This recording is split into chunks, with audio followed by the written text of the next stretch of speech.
Ingon sila, ang pagpakatawa sa tawo ang pinakabugat nga talento.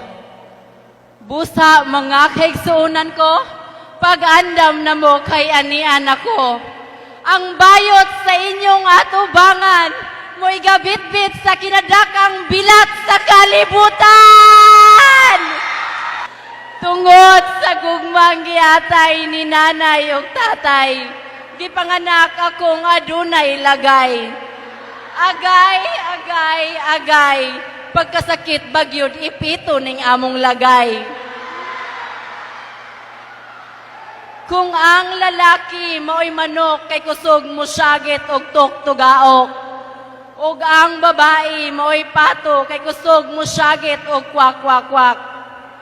Ug ang tumboy mao'y paniki kay kusog mo syagit og kiki, kiki, kiki. Ay ka, kay kaming mga bayot mao'y pabo nga kusog mo syagit og uluk-uluk-uluk-uluk-uluk-uluk-uluk.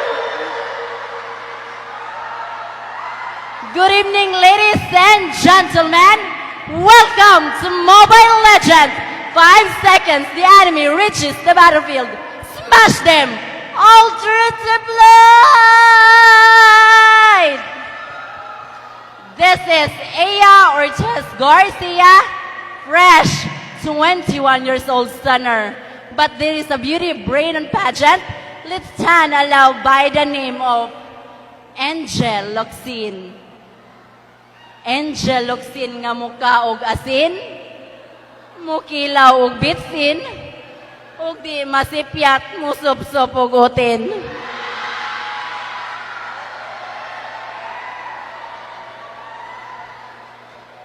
I'm proud and dignified to represent from the municipality that's celebrating of Alimango Festival.